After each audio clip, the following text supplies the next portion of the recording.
السلام عليكم ورحمة الله. أعوذ بالله من الشيطان الرجيم. بسم الله الرحمن الرحيم. وإن طائفتان من المؤمنين اقتتلوا فأصلحوا بينهما فإن بغت إحداهما على الأخرى فقاتلوا التي تبغي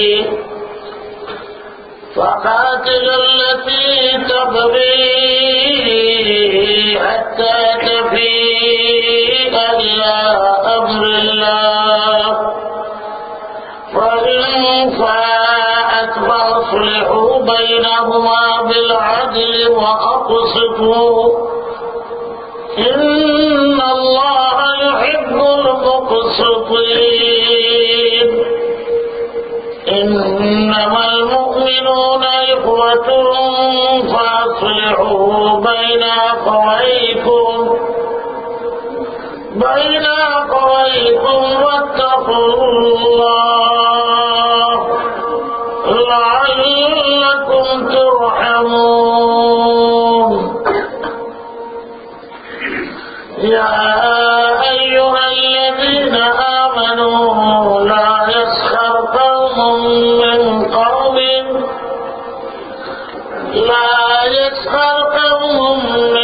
قوم عسى أن يكونوا خيرا منهم ولا نساء من نساء عسى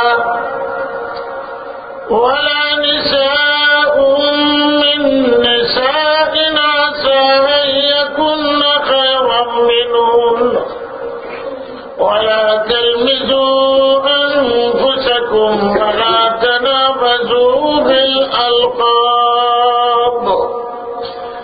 بئس الاسم الفسوق بعد الإيمان ومن لم يتب فأولئك هم الظالمون. يا أيها الذين آمنوا اجتنبوا كثيرا من الظن إن بعض الظن إثم ولا تجسسوا ولا يغتب بعضكم بعضا أيحب أحدكم أن يأكل لحم أخيه ميتا فكرهتموه واتقوا الله إن الله تواب رحيم.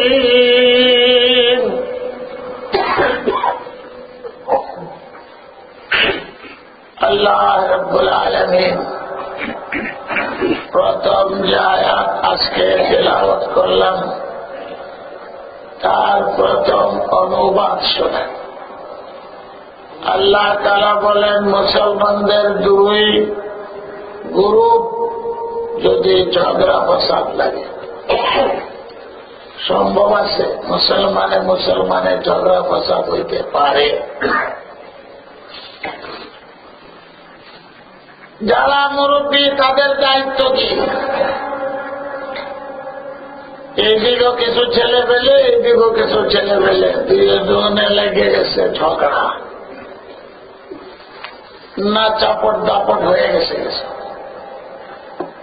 মুরব্বীদের কর্তব্য ফাসলিহু বাইনাহুমা, দুই গ্রুপকে সালাহ মিলাইয়া দেও, লাগাইয়া দিও না। কোন মুরব্বীর অভ্যাস আছে আরো লাগায়, এমনি তো আগুন আরো লাগাইয়া দেয়, তার লাগাইয়া দেয়। আল্লাহর হুকুম হইল ফাসলিহু বাইনাহুমা, মিলাইয়া দেও। মিলাইয়া বাড়ির বিদায় করে দিছেন, যার যে ঘরে চলে গেছে। এরকম হয়, বাড়ির যে দেখা যায় এক গরু লাঠি লিয়ে বেরিয়েছে, এমন সুবিধা পাইছে, মসজিদে এই সুবিধা আছে না, স্কুলে এই সুবিধা আছে না, বাজারে এই সুবিধা আছে না, দুর্বল আছে। বাড়ি থেকে সবরে করে আহ্বানের আগে লাঠি লিয়া পাল মারে, ধরালাম। আরো তিনজন তার সাথ দিত। فإن بغت إحداهما على الأخرى মিটমাট হয়ে গেল, মিলাইয়া দেওয়া হইল। বাড়িতে এখন ভালাভালি করে আরেকজনের উপরে লাঠি দিয়া কুটে। এখন মুরব্বীরা করতে, আগে তো মিলাইয়া দিছিলাম। فقاتلوا التي تبغي حتى تفيء إلى أمر الله। দায়িত্ব শেষ হয়েছে না, এখন মুরব্বীরা গরম হয়ে পারে তা করে দেখো না, আল্লাহ হয়েছে না। এখন দেখো জালেম কেনা মিটপাট করে দিলাম, এখন লাঠি লিয়ে খেয়ে বাইরে গেল।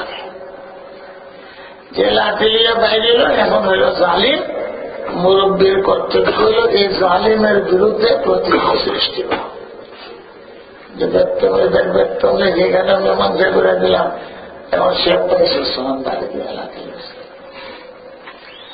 যদি তুমি প্রতিরোধ সৃষ্টি করো, এ হয়তো আবার তোমার পাও গাইতে পারে। বলে না চাষা বলবো, সে আরেকটা করতাম না।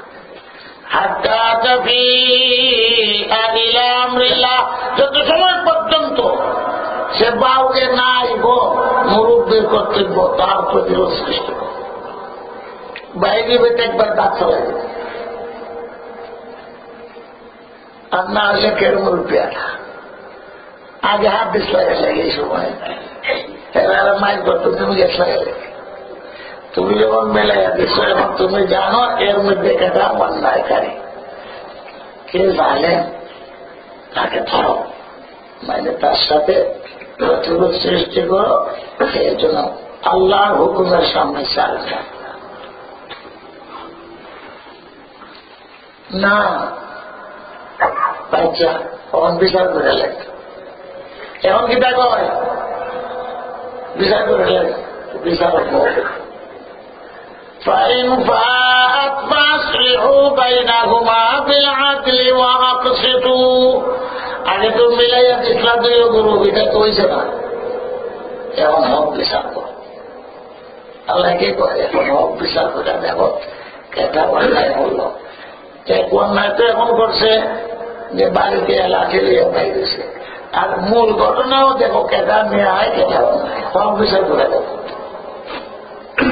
হক বিচার না করায় মিলাইয়া দেওয়ায় তো কাম হইল না। এখন হক বিচার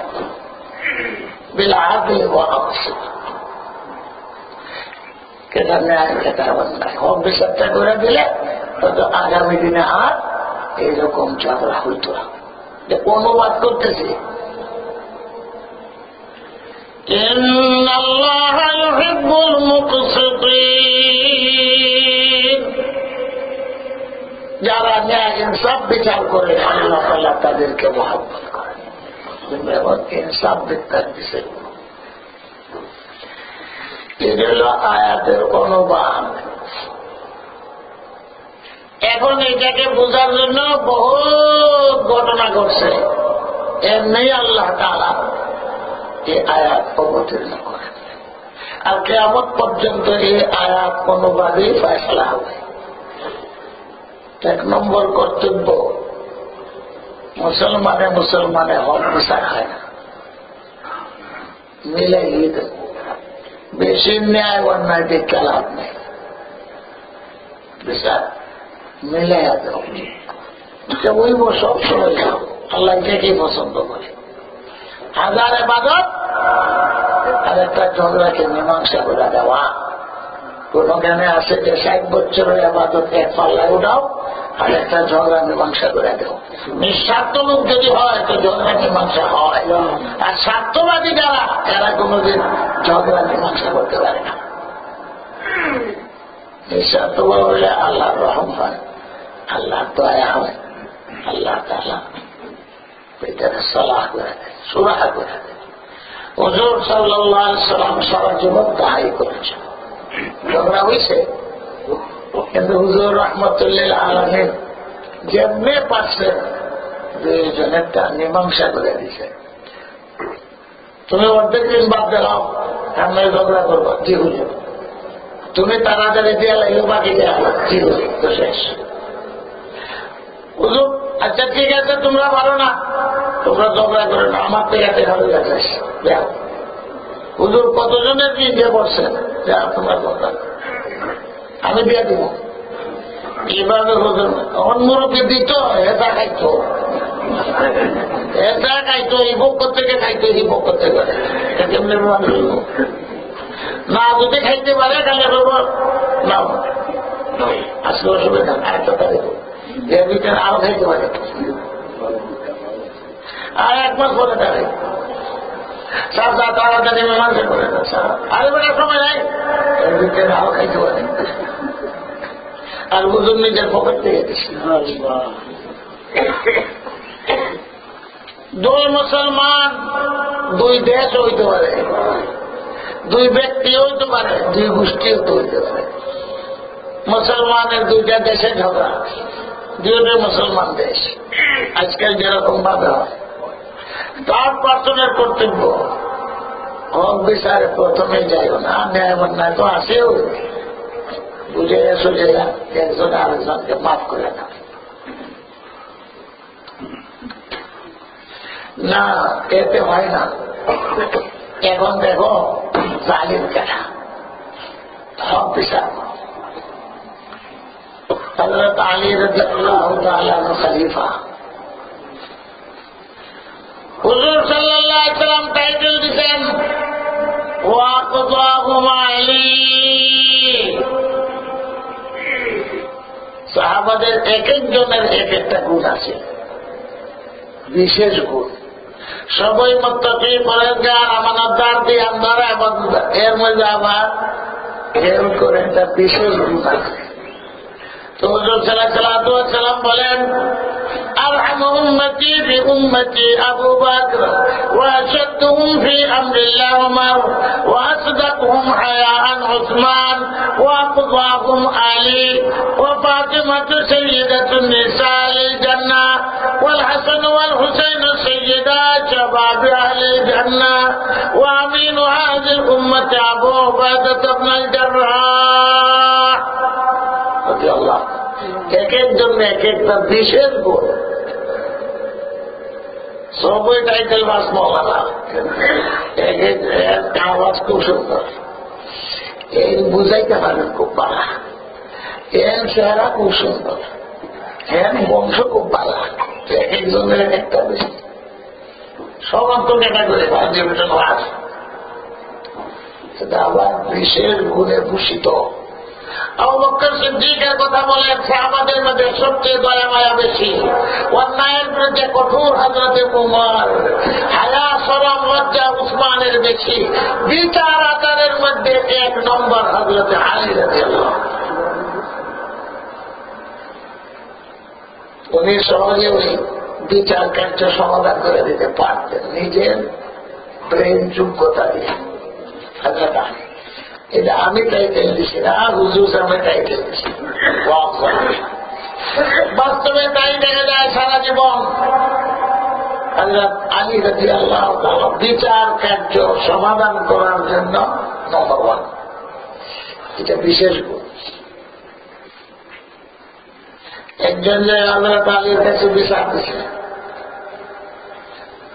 ওকে খলিফা আমিরুল মুমিনিন, কি বিচার?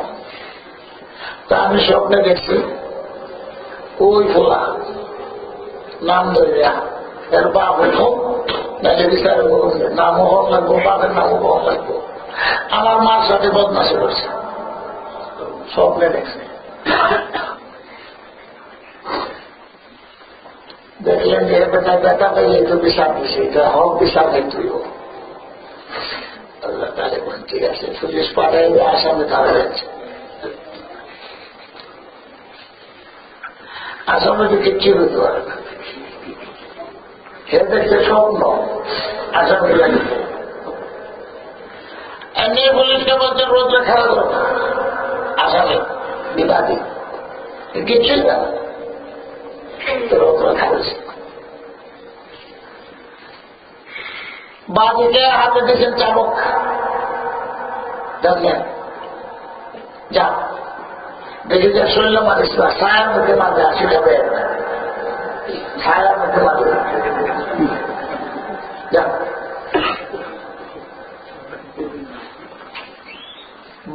বাদিকে কিছু জিজ্ঞাসা করে যা তোরা দেখে গেলাম, দুঃখ মৃত্যু তো স্বপ্নে দেখছে,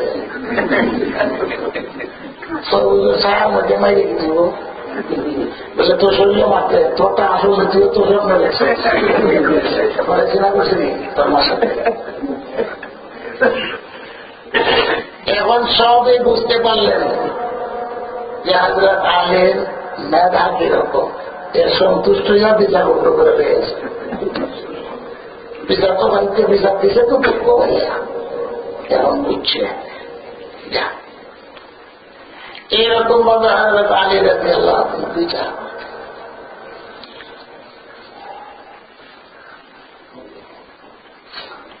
দুইজন লোক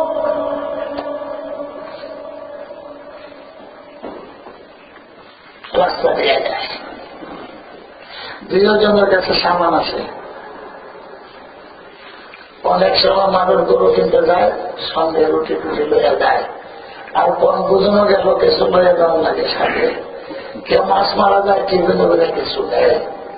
এই দুজনের কাছে রুটি,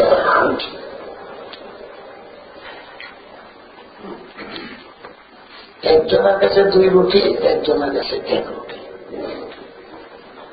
3 রুটি।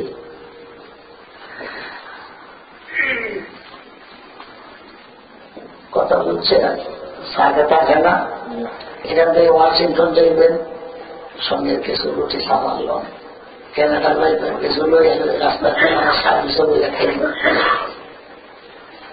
আমরা দেশ সার্ভিস করে আছে, আগে এরকম আছে। তো এই দুইজন রাস্তার মধ্যে বসেন, দুইজন মুসাফির খুব বন্ধু, বাইর করো সঙ্গে কি আনছো, হে 1 রুটি বাইর করছে আর হে 2 রুটি বাইর করছে। এমন সময় তৃতীয় ব্যক্তি বুঝলো, আসসালাম আলাইকুম, কেমন মুসলমান, এই দুজন মুসলমান, সেটা বুক থাকলে সালাম দেওয়া যায়, খাওয়ানোর সেটা বুক না থাকলে খাইবার সময় সালাম দিল। খাইছে মাত্র 3 রুটি, একজনের 1টা, একজনের 2টা, আর 2জনে বাদ করলে 1.5 বলবো। আর বা 3 নম্বর আগে বুঝতে বাদশা পারা সালাম দিছে, এটা বুক ভাই পয়সা আমাকে আছে, দোকান নাই, কিচ্ছু নাই, ভাত নাই, কই খাইব, তোমরা যদি আমাদের সামনে করো। আলহামদুলিল্লাহ মুসলমানের কামে দেয়া, এই আলহামদুলিল্লাহ বল বিসমিল্লাহ সরে দেওয়া দাও। এবং 3 রুটি 3 জনে বেজা খাইছে, তবে একটা করে বসে খাইতে এসে আমাদের এত পয়সা আসে, রুটি নাই, এরাও 2টা শেষ। যাইবার সময় কিছু বক্সির দিল, জানটা পাচ্ছে তোমরা 2জন লোক সরে গেলাম, 2 ভাই মুসলমান, আমি 1 মুসলমান, তো কিছু বক্সের তোমরা দিলাম। বক্সের দিছে, বেল লাগাই দিছে, 6 টাকা দিছে, একটা হাই ফটে গেছে। এখন আগে আছে খুব বন্ধুত্ব, 6 টাকা লাগিয়েছে ভাই কেরাইলি মায়ের, এই জন্য তবলিগও কয়েকজন মাল নাই, আর যদি কয়েকজন মাল থাকতো আমিরে আমিরে মাল লাগতো। এই জন্য আমরা মানে আরেক মাইতো মহাদিসরে আরেক মাসে ঢোকার, এই মহাদিসে এই মহাদিসের বেতন বেশি গেল নাকি, তবলিগের দরবার নেই, বেতন মাল নাই, পয়সা করে ব্যাপার নাই, তুমি জানো তোমার খবর। আমার 6 টাকা তো বন্ধুত্ব শেষ। এর 2টা আনছে, আর 4টা রেখেছে। 1 রুটিওয়ালা কয় ওমান ওমান, আরো 2 লোকের দিছে ধরে খেলা দিছে কাজে আমি 3 টাকা 3 টাকা 2 রুটিওয়ালা করে ভাই সবর করলাম 2 টাকা দিছে তোর কম দিছে না মানে 2 লোকের দিছে কমান বাট 3 টাকা মানে না নিতই চায় না এখন কয় আর এই তোমরা সলম পাইছি বকশিস না যদি দিত তো আমরা তাহলে আল্লাহ বসে খাওয়াইছি জগা বেড়ে গেছে লাম্ব হয়ে গেছে কম বিচার করে গেছে এই 6 টাকা খুব মজা গেছে আবার না আগে কুষ্টি খাতির আছে বন্ধুত্ব আছে একলগে বইয়া খাও এই 6 টাকা দিয়ে খুব মজা গেছে এত গেছে কত গেছে দিলাম হযরত আলীর দরবারে 2 জন উপস্থিত বাদী বিবাদী বাদী হইল 1 রুটিওয়ালা 2 টাকা দিয়েছে বলে দেন কত করেছিল দাদা দিল 2 জনকে আরে আমার সবাই 2 টাকা দিচ্ছে আমি 3 টাকা আছে এর গেলেন বিবাদীকে কি খবর দিছে 6 টাকা আমরা তো আল্লাহ বাস্তে তারা খাওয়াইছি 2 জনে মিল্লা খাইতে বসি এখন এই বেচারা তো চলে গেছে আমার হাতে দেওয়া গেছে তাহলে আমি 2 টাকা দিছি কম দিছি না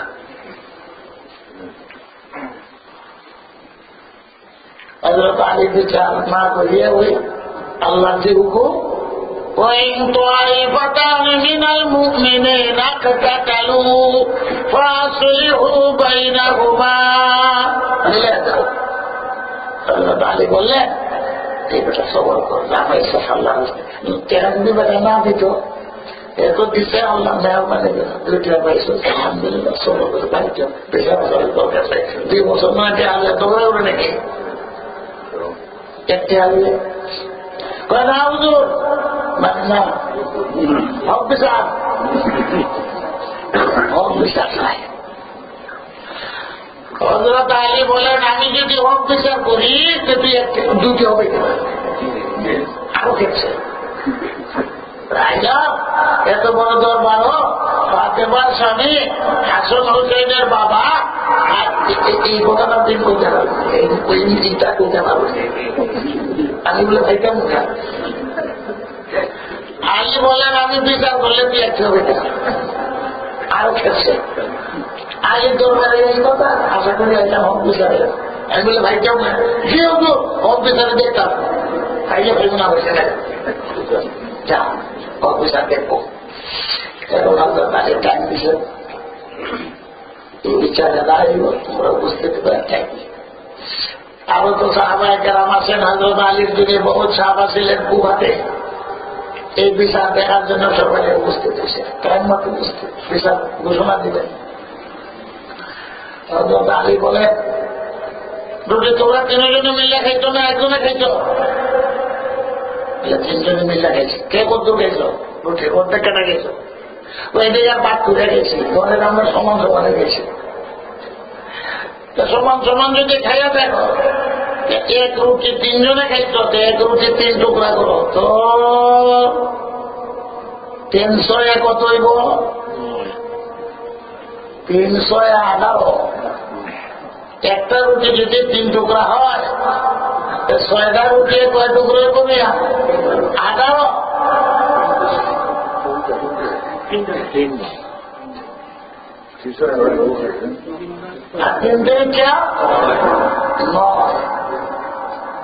9 টুকরা এই বেটা তোর রুটি তো তুই খাইয়ে গেছ 1 রুটি 3 টুকরা হয় তুই 3 টুকরা আর এ বেটার 2 রুটি হয়েছে 6 টুকরা তো একজনে খাইছে 3 টুকরা সে খাইছে 3 টুকরা ওই 3 টুকরার বদলা দিছে 6 টাকা এই 6 টাকা মালিক তোর রুটি তো তুমি কিনেছ 1 রুটি হয় 3 টুকরা রুটি আসছিল 3টা পয়সা কয় না 6টা এখন 1 টুকরে 3 টুকরা তোর 3 টুকরা আমরা আগে স্বীকার করছি সমান সমান খাইছে সব জায়গায় বাচ্চা গেছে আমরা অনেক করেছি দুই রুটি, এক রুটি খাইছেন, ওর এক রুটি তুই খাইছ, এক রুটি অবশিষ্ট, এটার বদলা 6 দিচ্ছে। এই 6 টাকার মালিক সে, 1 টাকার মালিক না। 2 টাকা দিতে বেশি দিতে ফেরত এটার অফিসার। এটা দৃষ্টান্ত পাইলে আগে নিয়ে দেও, যদি দেখা যায় মানে না তাহলে হক বিচার করো। ইন্নাল্লাহ ইউহিব্বুল মুকসিতিন। হক বিচার কে দেখবে না উপরে আছে না আমেরিকাতে আছে? হক বিচার প্রতিষ্ঠা করেছেন মুহাম্মদ রাসূলুল্লাহ আর সাহাবায়ে কেরাম। তারা দুষ্কৃত সমাজ লাগতো না। হযরত আলী রাদিয়াল্লাহু তাআলা দরবারে বিচার ঝগড়া ফসাদ কেমনি মীমাংসা করছে। কালকে বলছে সামাজিক নীতি, ঝগড়া ফসাদ যদি সঠিকভাবে মীমাংসা হয় তো আল্লাহ রাব্বুল আলামিনের পক্ষ থেকে সমাজের মধ্যে রহমত নাজিল হয়। যেখানে ঝগড়া ফসাদ রহমত উঠে আসমানে চলে যায়। হুজুর মসজিদে বাইরেছে লাইলাতুল কদরের খবর দিবার জন্য। কোন দিন লাইলাতুল কদর সুনির্দিষ্ট। মসজিদে খালি ঢুকছে, হুজুরাত থেকে বাইরেছে, দেখেন 2 জন মুসল্লি ঝগড়া করতেছে। এখন নবী আলাইহিস সালামকে ওয়াজ করবেন না ঝগড়া মীমাংসা করবেন? কাছে গেছে। যেমনের কথা ছিল মিম্বরে এসে দিয়ে তাই কেন ঝগড়া করো তোমরা? হুজুরকে দেখে ঝগড়া ঠান্ডা হয়ে গেছে। কোন মতে মীমাংসা করে গেছে, এটা আল্লাহর হুকুম। কিন্তু মিম্বরে যখন বসছেন এরা, এখন হুজুর আফসোস করতেছেন বাইরে ইসলাম লাইলাতুল কদরের সঠিক দিন ঘোষণা দেওয়ার জন্য এই হাদিস বুখারী শরীফে, কিন্তু তোমাদের মধ্যে 2 ভাইয়ের ঝগড়ার কারণে আল্লাহ তাআলা আমার অন্তর থেকে লাইলাতুল কদর কিয়ামত পর্যন্ত এটা উঠিয়ে দিয়েছে। ঝগড়ার বরকতিটা বরকত ছিল না আগামী কমিটির মধ্যে ঝগড়া, মসজিদের মধ্যে ঝগড়া, জামাই বউয়ে ঝগড়া, 2 ভাইয়ের ঝগড়া, রাষ্ট্রের মধ্যে ঝগড়া, এমপির মধ্যে ঝগড়া, পার্লামেন্টের ঝগড়া, যত আগে ঝগড়াই বড় হচ্ছে। বলে একটা কোরআনের নির্দেশ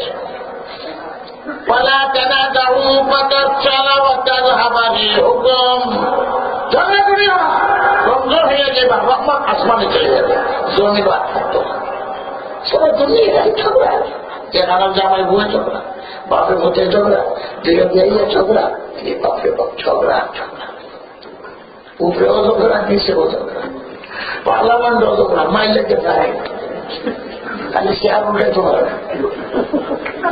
শেয়ার খালি উল্টাই তোমার পান্ডা তো ফাইল উড়ে মারে। এই পার্লামেন্টের মধ্যে রহমত হইল। 2 ভাই বাজার থেকে যাইতেছে, ওদের মধ্যে লাগছে ঝগড়া লাগছে, কথা কাটাকাটি, এমনটা মারছে আরেকজন জায়গা বুঝে গেছে। যুগটা কি যুগ, কুফা নগরী, হযরত আলীর রাজধানী কুফা, হযরত আলী আমিরুল মুমিনিন, হযরত আলী চিফ জাস্টিস, সকলটাই হযরত আলী রাদিয়াল্লাহু তাআলা। মদিনা থেকে কুফা নগরে চলে গেছে এবং ঘটনা ঘটছে বাজার থেকে যাতে যে মারছে দেখে মরে গেছে। এবং 2 ভাই মারবার নিয়তে মারছে না, ঝগড়া লাগছে, এমনটা দিছে মরে গেছে।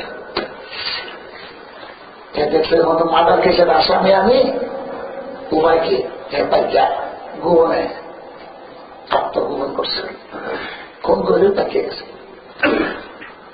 আত্মগোপন করছে, কেউ দেখছে না।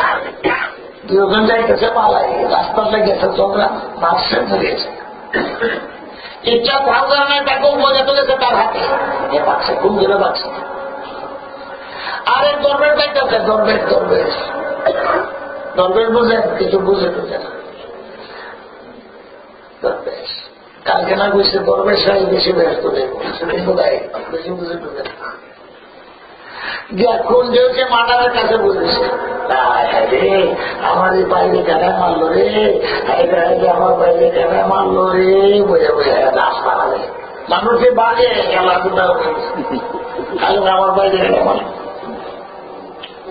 খবর হয়ে গেছে কেন একটা মাদার ধরে গেছে রাস্তা পুলিশ আছে একটা বর্ষা খুব হাইয়া করে গেছে এক ব্যক্তি লাস্ট তারা উঠাইলো থানা নিয়ে দেব কিন্তু এই উনারেও আসামি বানাইছে দরবেশ লাশের কাছে পাওয়া গেছে ঘুম করছে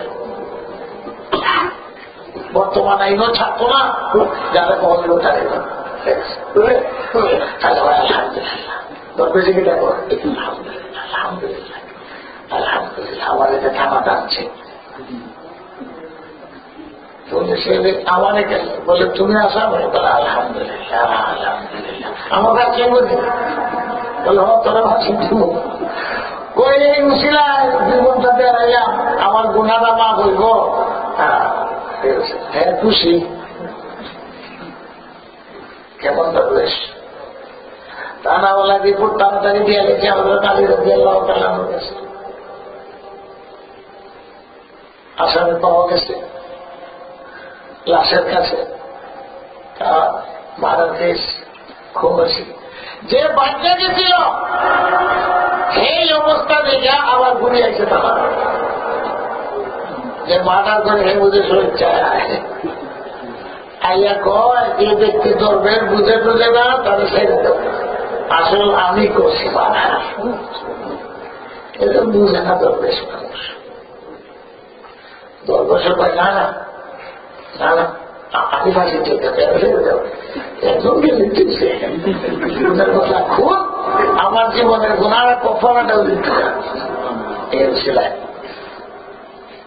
যে আসল মার্ডার করে হে করে ভাই আমি করছি মার্ডার হে বিচার লোক নিরপরাধ তাকে তোমরা ধরে আনছো বুঝে টুঝে না তাহলে সেটা দেও আর আমি তো তৈরি আছি কোথায় বিষয় আমার অনেক তোমার না আমি টানাওয়ালাদের যাও আসামে দুইজন রিপোর্ট দিয়ে সামনে দাঁড়িয়ে গেছে পাঠিয়ে দিছে যে দুইজন আসামি পাওয়া গেছে মার্ডারে একজন ইচ্ছায় স্বীকৃতি দিচ্ছে হ্যাঁ মার্ডার করছে আর আরেকজন আমরা পাইছি লাশের কাছে হেরে দই আনছি হেরে তো ছাইড়ে দিল তাই না হ্যাঁ মার্ডার আসামি যখন এই কেস হজরত আলীর দরবারে উঠছে আলী সব শুনলেন রিপোর্ট শুনলে তো আপনার আশ্চর্য এটা কেমন কথা এটার সঠিক তত্ত্ব লাগানোর দরকার সেইটা খুনের মার্ডারের তত্ত্ব রিপোর্ট দেয় হযরত আলী রাদিয়াল্লাহু বলেন কেসের এখনই রাগ হবে না আমি নিজে গিয়ে অনুসন্ধান করে সঠিক বিষয়টা আমি বুঝতে পারি দেখি মূল বিষয় লাগে এই মন্তব্য ধরে চোখে বিক্ষিপ্ত করে দিলেন আর হযরত আলী বলেন আমি আগে তথ্য লই এরপরে রায় ঘোষণা হইব পরে হযরত আলী রাজা নিজেই লাগছে আলাদা আলাদা নিয়ে জিজ্ঞাসা করে তারা আলাদা বসে যে মূল আসামে তারা জিজ্ঞাসা বিষয়টা কম মূল ঘটনাটা কি কম এটা ঘটনা হইল বাজার থেকে দেখতেছি মিথ্যা কথা বলবে না দুজনে রাস্তায় কথা কাটাকাটি লাগছে মারবার তো নিয়ত আসিল না মারছি এমন ঘুরছি এত দেখছে আমি দেখলাম যে এখন তো আমার আর উপায় নেই আমি থাকছি আত্মগোপন করছি পরে দেখলাম দরবেশে দৌড়ে লিয়ে গেল পুলিশে এখন আমি চিন্তা করলাম পয়লা যে মার্ডার করছি এটারও কেস আমার উপরে আর এই দরবেশ যদি বিনা অপরাধে মারা যায় এই কেসটাও আমার উপরে দুইটা মার্ডারের জন্য রাখতে হবে পয়লা এক মার্ডার করছি এটা তো আছেই আর আমার ভাগার কারণে যদি আমার ভাইয়ের কোন আজাব হয় শাস্তি এটা তার দায়িত্ব আমি ভাগার কারণে এই জন্য স্বেচ্ছায় উপস্থিত হয়ে গেছে একটা মার্ডারের দায়িত্বই আমার উপরে আসুক আর এই দরবেশে ছেড়ে দেওয়া হবে বুঝে তো কেন দরবেশে গেলে দরবেশ তো আমার ভাষা বেশি বুঝে টুঝে না সব কিরে ভাই ঘটনা কি বলে ঘটনা আমি মানা করছি না কিন্তু আমার একটা ভাই রাস্তা বিভাগে বইটা মুখ্য নইয়া আমার বড় মায়া লাগছে এই জন্য তার কাছে বইয়া বইয়া লাশ ফাড়াদারি করছিলাম কোন পুলিশে আমারে ভাইছে আমারে ধরে আনছে তখন আমার ইচ্ছা হইলে এই মুসিলাতে যাইতাম তুলে গেলাম আমার ফাঁসি হইতো, আর আমার জিন্দেগানের তো গুনাহ মাফ হইতো, একটা ব্যবস্থা হইতো। আমার ফাঁসি দেওয়া হোক, আর আমার বাইরে সাইডা দেওয়া হোক। একজন গেলেই তো সে একবার লাগে গেলাম, কিন্তু মানে আমি করছি তত্ত্ব সংগ্রহ করিয়া হযরত আলী রাদিয়াল্লাহু রায় দিছেন,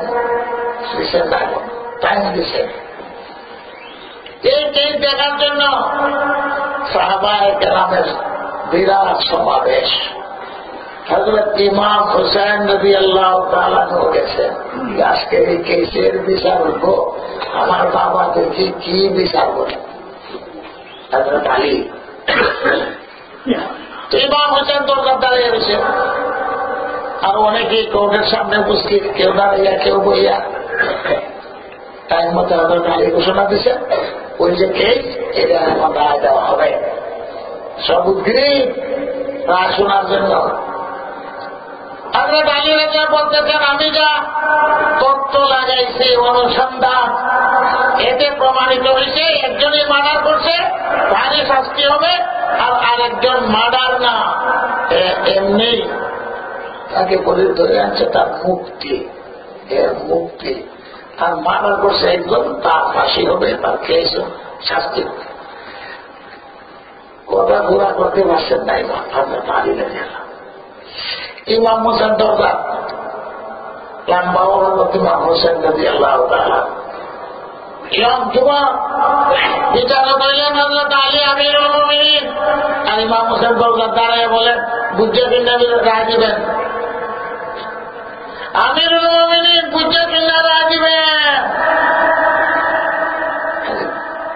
আমি বললাম বিচারক, এই যেন দাঁড়ালে হযরত আলীর ছেলে বুঝে শুনে ধমক দিয়ে বসে, এই বেটা তোরে মাথায় শেখা, আর বুঝে শুনে বিচার করবো না, বুঝে বিচার করবো, এখানে বুঝবার কি আছে রে?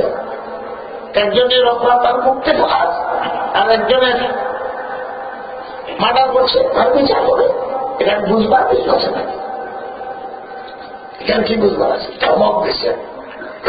হযরত ইমাম হুসাইন রাদিয়াল্লাহু তাআলা বলেন, লা ইয়াকযিল কাযী ওয়া হুয়া গাসবান। আল্লাহ তাআলা রাসূলুল্লাহ সাল্লাল্লাহু আলাইহি ওয়াসাল্লাম নবীর হাদিস থেকে বলতেছে, আল্লাহ রাসূল বলছে, রাগের মাথায় কোনো বিচারে রায় দিও না। আপনি তো বললে হাদিস লঙ্ঘন করছেন, আপনি সেটা গেলে রাগের মাথায় বিচার চলে না। গাড়ি থাকবে খামোশ উনি হাদিস ছেড়ে দিছে বামের বিরুদ্ধে আমিরুল মুমিনিন। আমরা রাগ করেন, বিচারক কোনদিন রাগ করতে পারে না, চোখরা নিতে পারে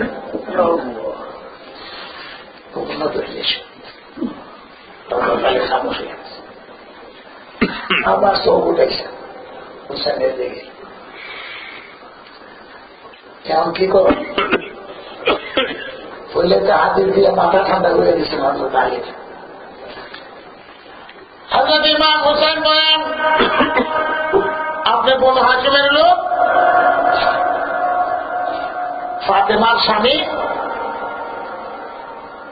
বংশের ইজ্জত পারবেন না। ওনার বড়টা আরো ঠান্ডা হয়ে গেছে, আবার চোখ উঠেছে ইমাম হোসেনের দিকে। কেমন কি করো? ইমাম হোসেন বলেন, আল্লাহ রাসূল সাল্লাল্লাহু আলাইহি ওয়াসাল্লাম বলছেন, আরেক হাদিস, আসিদকু ইউনজি, সত্য কথায় মানুষ মুক্তি পায়, আর মিথ্যা কথা কইলে মানুষের ধ্বংস। এই বেলায় তো সত্য কথা কই এখন ফাঁসির কাছে রেখেছে, জীবনে আর কেউ সত্য কথা দিতে না। সত্য কথা কই এখন ফাঁসির কাছে ঢুকতেছে, ছাতলের বদলা কাতল। নবীর হাদিস ঠিক না, আপনার বিচার ঠিক। নবী কইছেন সত্য কথায় মুক্তি পায়। আপনি যে একজনকে শাস্তি দিবেন, নবীর হাদিস গেল কোথায়? হযরত আলী আরো ঠান্ডা হয়ে গেছে, এটা তো হাদিস ঠিক। আজকে অলকেশ বই, সত্য কথায় মুক্তি পায়, মিথ্যা কথায় মানুষ হারাম হয়। হযরত আলী রাদিয়াল্লাহু তাআলা আবার চাইছে ইমাম হোসেনের বেটা, এখন আমি কিতা করতাম, কিং কর্তব্য বিমূর হয়ে গেছে। হযরত ইমাম হোসেন বলেন, আপনি তো বিচারের কুর্সিটারও পেয়েছেন, এই বইয়া বইয়া কন যে আমি কিতা করতাম, এটা বিচারকের কাজ। বিচারকের যদি আরেকজন থেকে পরামর্শ চায়, এ বিচার করতে পারবো কোনোদিন। আমরা তো এই চেয়ারটারও বেইজ্জত করে নিয়েছি।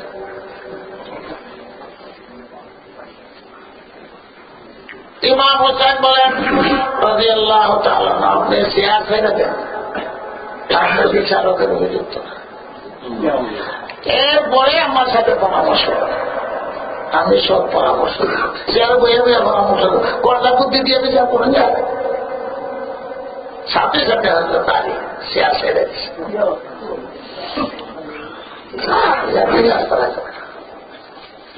তাহলে হোসেন বলে, আপনি সাধারণ নাগরিক, ওই কোরআন মধ্যে আসেন বাপুতে মির্জা সাল্লাহ করি।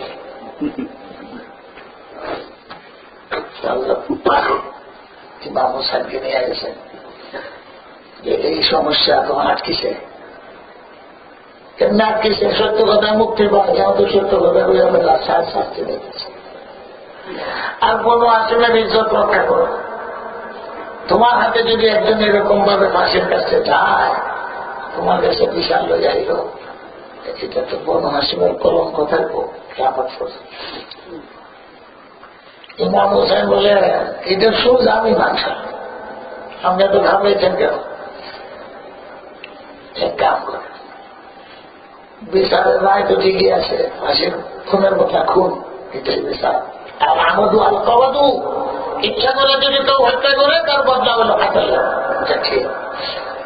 কিন্তু আরেকটা পথ তো আছে, এখানে বলে সন্ধি সোলাহ। সোলাহ وَإِنْ طَائِفَتَانِ مِنَ الْمُؤْمِنِينَ اقْتَتَلُوا فَأَصْلِحُوا بَيْنَهُمَا। প্রথম ধাপ হইল সুলহ। যখন সুলহ মানে না তখন কেন এই বিচার যাইব না? বলে বেটা এখন সুলহ কেমনে? বলে কেরাও বলেন, আমিও দেই, একটা খুনের টাকা কত হইতে পারে, আর আমি প্রস্তাব দিব বাতির কাছে যে তোর বাপ তো গেছে, আর হয়তো না ফিরত, এই টেহাটা নিলে তোমরা কামো লাগবে। প্রস্তাব যদি না মানে তোর দেখাবে, তো তোরা কইলেন বলে আমি সামনা দিতেছি, তুমি দেবো, তো বংশের ইজ্জত রক্ষা করো। এমনি টেহা জোগাড় হয়ে গেছে, হযরত ইমাম হোসেনও দিছে। আগে না কইলাম আমরা বিচারকরা খায় আর এরা বিচারকরা টাকা দেয়, দিয়ে টাকা পাও করে লেছে। বাদে আছে দেরি নাই ইমাম হোসেন। ইমাম হোসেন কেনা হুজুর সাহেবের নাতি, সবই মহব্বত করতো কিনা? হুজুর বলেন যে হাসান হোসেনকে মহব্বত করলো, যে আমাকে মহব্বত করলো, যে আমাকে মহব্বত করবে আমার সাথে বেড়ে চলে। এই জন্য তো কারণ মহব্বত করে সবাই মহব্বত করে।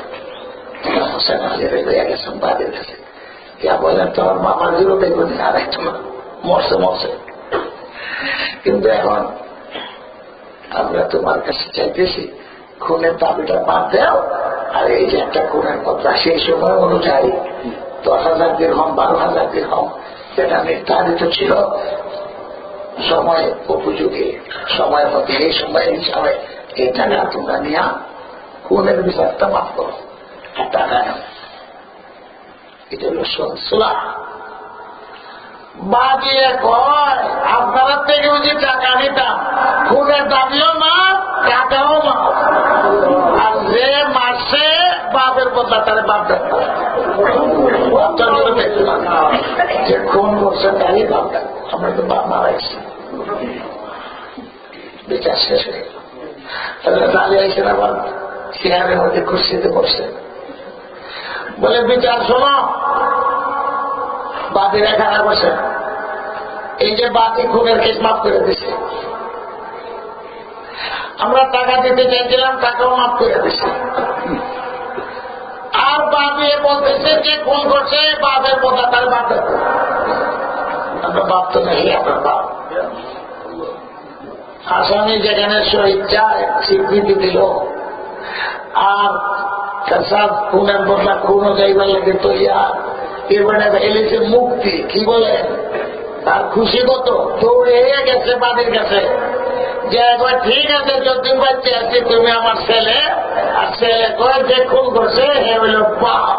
ঠিক যতদিন পর্যন্ত তারা ছিল ছেলে আর বাপের মধ্যে সংসার, এই দুনিয়ার জীবনযাপন তারা করেছে। কোরআনের আয়াত বাস্তবায়ন আসছে, আল্লাহ তাআলা সঠিক পথ শিখে গেছে। দুইটা দৃষ্টান্ত দিলাম, আরো কত দিতে পারবো।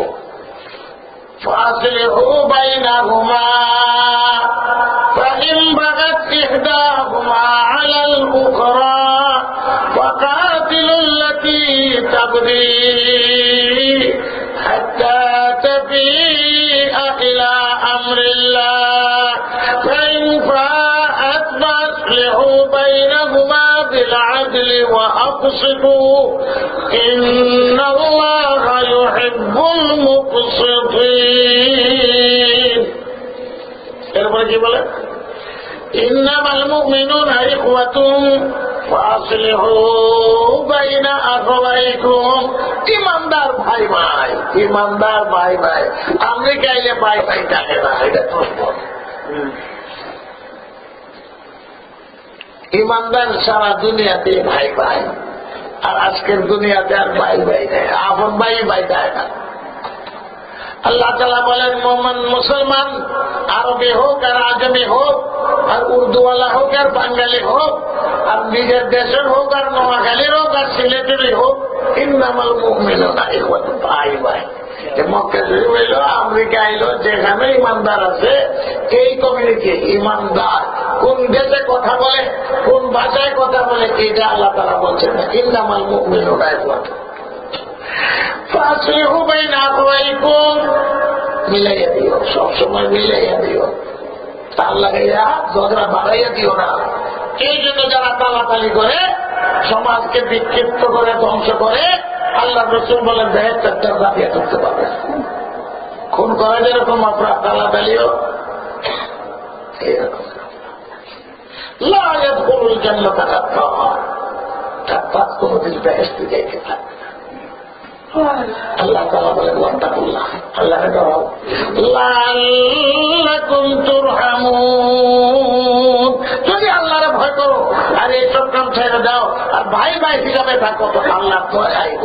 তুরহামুন তুরহামুন তুরহামুন, আল্লাহ রহমত।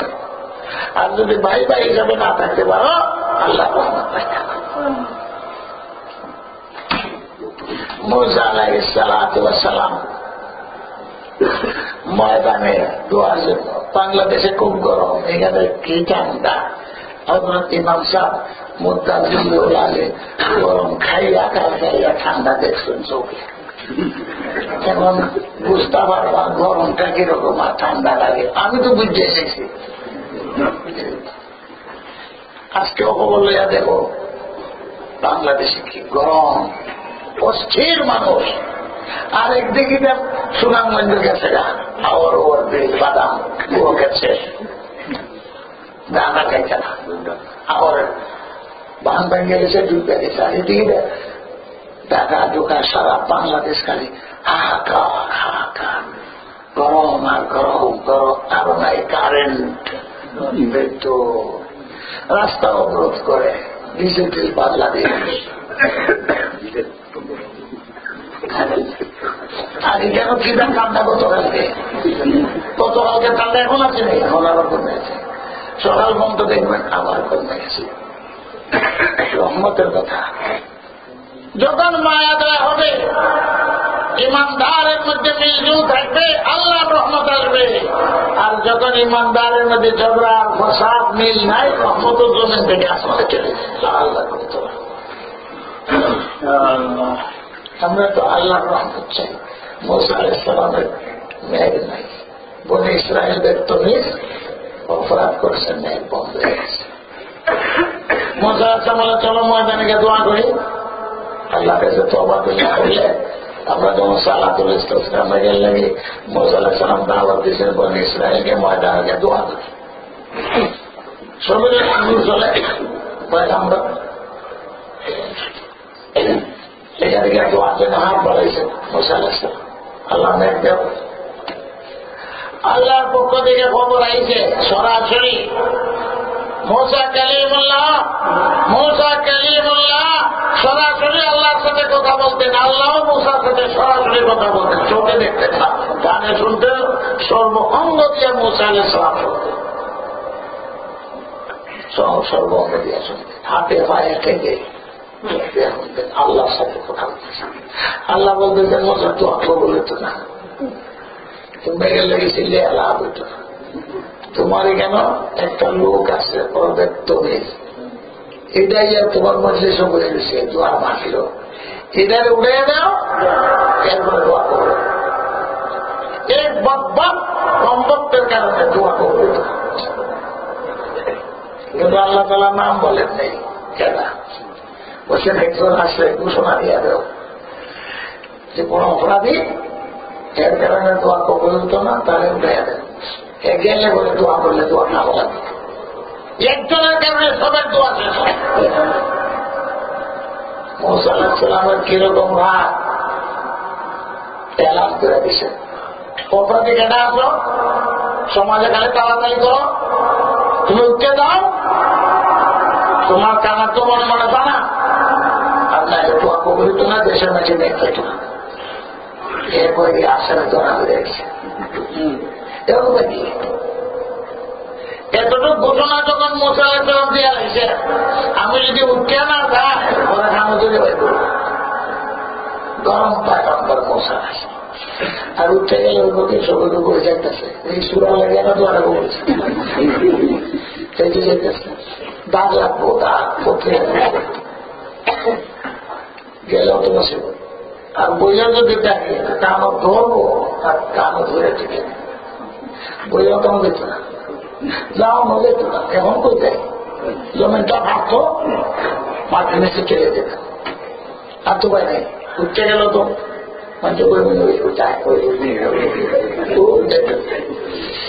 কারণে এইগুলো তালাটা শুরু তাল লাগাবো কবি লাগু না, আর বইয়া থাকলে মুসা আলাইহিস সালাম ধরবো আমার,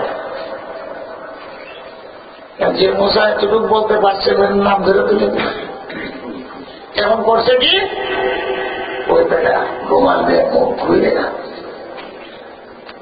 আল্লাহ তুমি জানো আমি কত বড় অপরাধ, আজকে মুসার হাত থেকে আমাদের বাঁচাও, আপনি বলে এটা করতে আজকে বাঁচাইয়া দেখো, আজকে বাঁচাইয়া দেখো, ধরা পড়ে গেছে আসলে, এই যে চোখের মানে বাড়াইতেছে আর আমার কাছে করতেছে, আল্লাহ এখন তো ধরা পড়ে গেছে, আজকের মতো আমাদের বাঁচাও, জীবনে এই কাম করবো না, তবা কবল হয়ে গেছে, চোখের পানি মাটি করতেছে, এই মাত্র ঘোষণা হয়েছে, মেঘ বন্ধ হয়েছে তার কারণে, আর দিকে চোখের পানি করতেছে, আর মুসা আলাইহিস সালাম ওয়াজ করতেছে, সাথে সাথে মেঘ তুফান আরম্ভ হয়ে গেছে, যেমনি মেঘ তুফান আরম্ভ হয়েছে আর মানুষ থাকবে নেই, সব দৌড় উঠছে, এটাও পাখিরা দৌড় উঠছে, মসজিদ শেষ, আল্লাহ বাঁচাচ্ছে, তোমার মদত তো বুঝে গেছে, মুসা আলাইহিস সালাম একলা, মুসা আলাইহিস সালাম তো চিন্তায়, আমি কইলাম একটা মানুষ অপরাধী আছে, আল্লাহ আমাকে কয়ে দিল হে না গেলে মেঘ উঠতো না, কেউ গেল না, কিচ্ছু না, এখন মেঘ আরম্ভ হয়ে গেছে, সকালে আমার সব কি মানুষের তো ওই কি রাত্র এখন কইল মেঘ উঠতো না, এখানে অপরাধী আছে, এ না উঠতে গেলে উঠতো না, কেউ গেল না, কিচ্ছু না, মুসা আলাইহিস সালাম পিছিয়ে আসেন, মানুষ তো দৌড়ে গেছে, ফাঁকি দিয়ে হয়েছে, আর কেউ চিনতে পারলো না। মুসা আলাইহিস সালাম মেঘে ভিজা পানি যাইতেছে, চিন্তা করতেছে এই সময় যখন বসবাস করবো, সকালে তো সমালোচনা আরম্ভ হইব, কিভাবে মশা কি যত্ন দিচ্ছে আমাদের, কি করল কি হইল, ঠাট্টা মস্কারের পাত্র বানাইব মানুষের, এরা মুসা আলাইহিস সালাম আল্লাহর সাথে কথা বলছে, আল্লাহ তুমি কইলা কি আর করলা কি,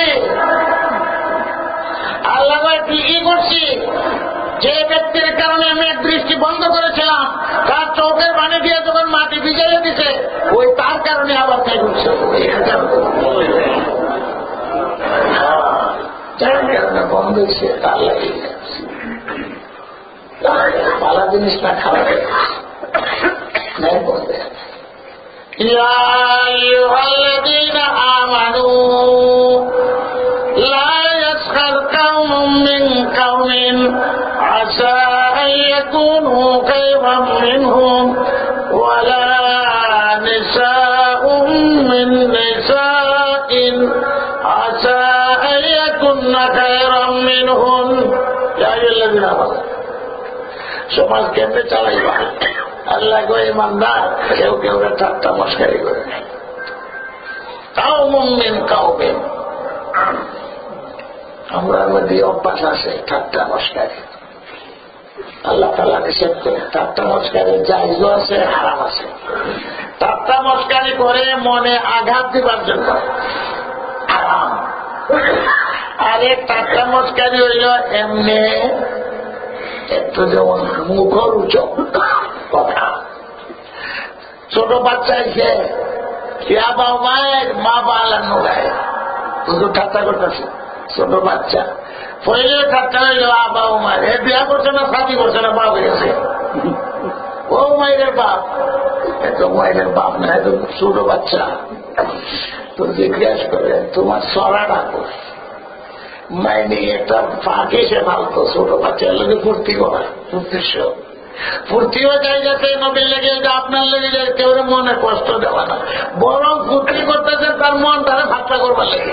হ্যাঁ পড়াটা মরে গেছে, যে পাখি পালতো এটা মরে গেছে, মন তো বেদা। ছোট বাচ্চারা দেখতেছে মা পালাম একটু তার মন ঠাট্টা করবার লেগে। বউ তোমার গাল ভুলে বলে দিছে, কথাও কয় না, এখন তুমি একটু ফুর্তি করো, এটা হলো স্বভাব। তার মনে আঘাত দিবার জন্য না। কেউ ঠাট্টা মস্কারি করে মনে আঘাত দিবার জন্য, এটা হারাম। কইছি আজকে মনের মতো কইছে, লেগে কইছে দিছি আজকে কইছি। শুরু তাই কইছে মাসকে বেটার লান কইছে, বেটার লান কে তো আগুন লাগাইছে, আর তার মনে আঘাত দিয়ে হারাম হারাম হারাম।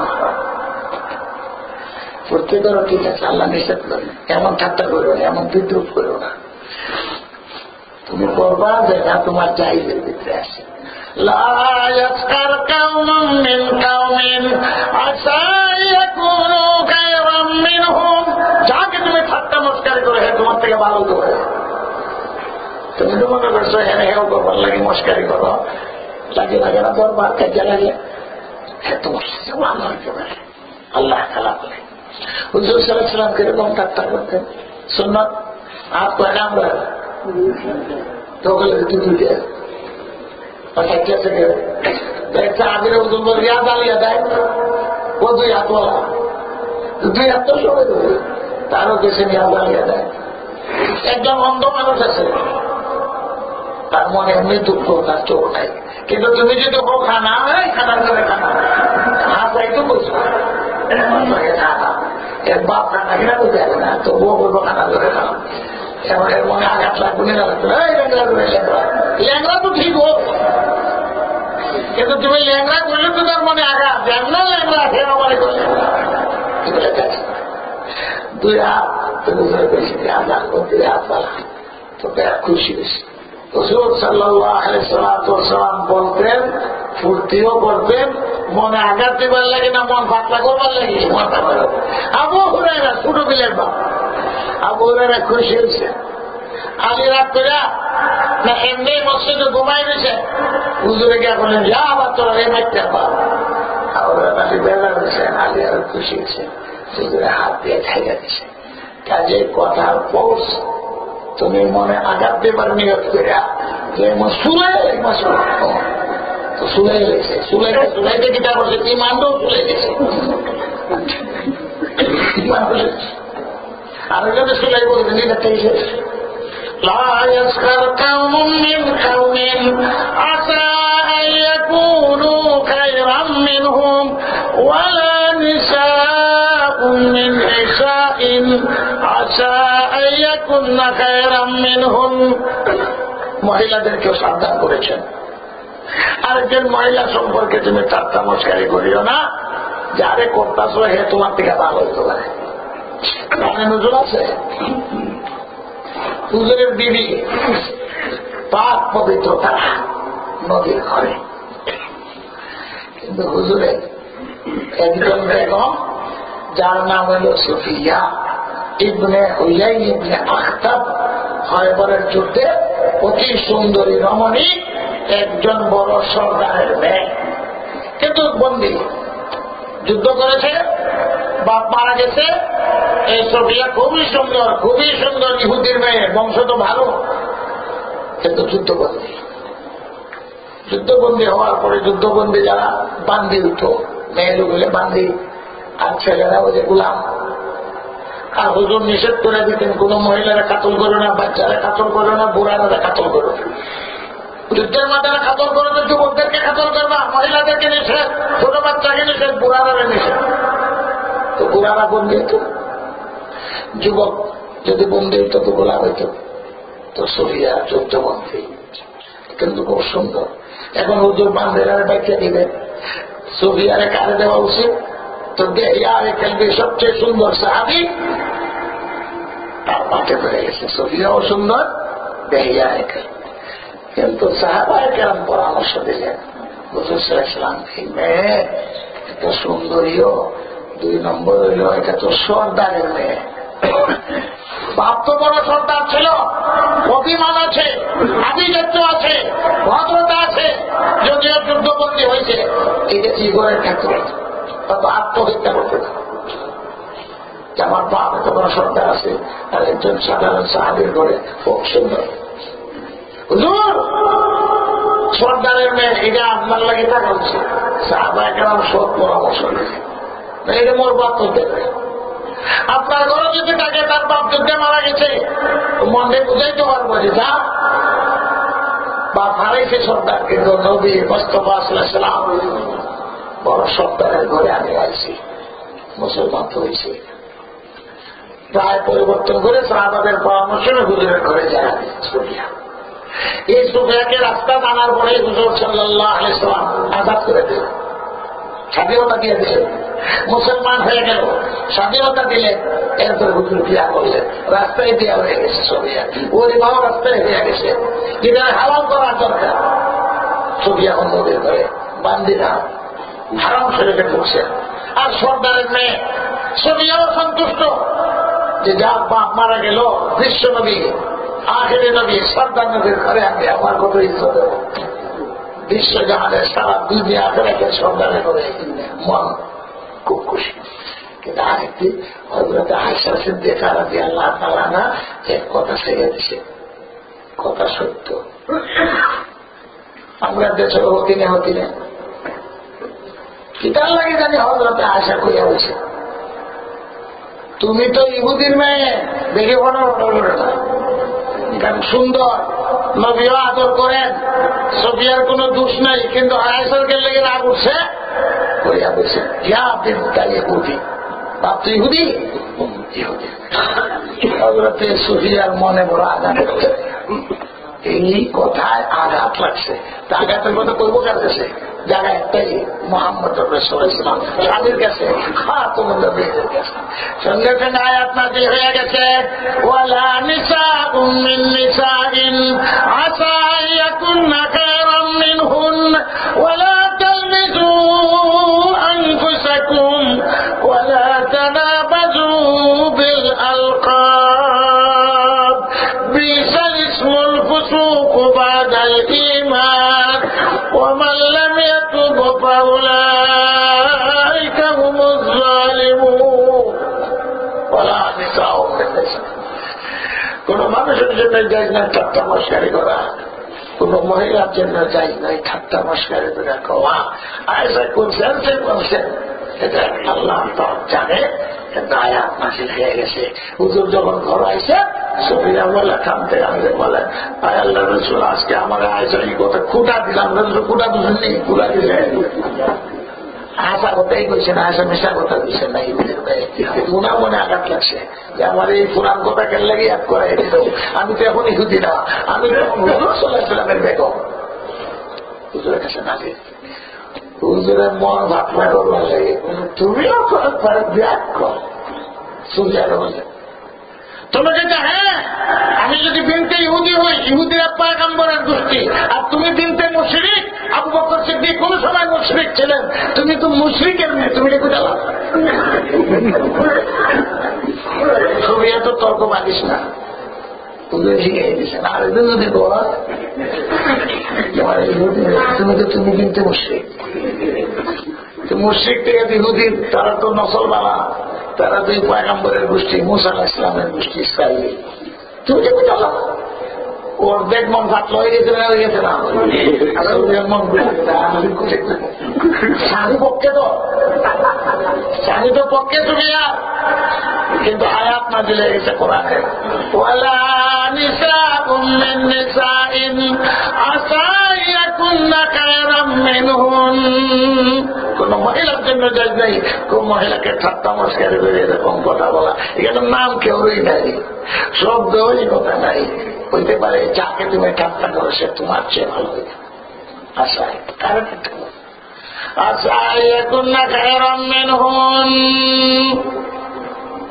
এই জন্য ঠাট্টা মস্কারি আঘাত দিয়া যাইস বুঝতে পারছেন আমরা তো করি আবার মনে মনে আসবো কইছি কইছি ইচ্ছা করে বউ যদি দাবাইলে কর বাবার বাড়ি টেলিফোন করে আসবো কইছি ইচ্ছা মতন তোমরা দাবাই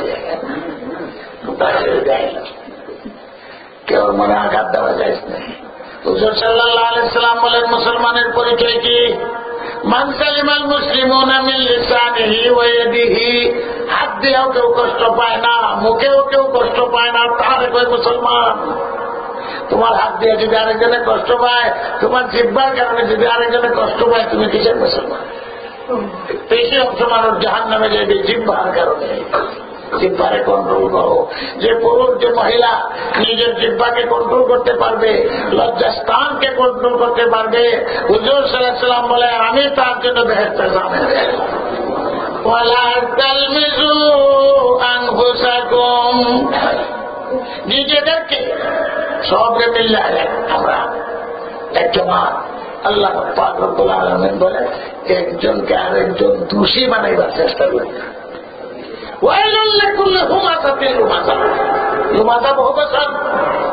একদল মানুষের অভ্যাস আছে আরেকজনের কেমনে দোষী সাব্যস্ত করবো এইটাই দিবার চিন্তা আর কোন চিন্তা নেই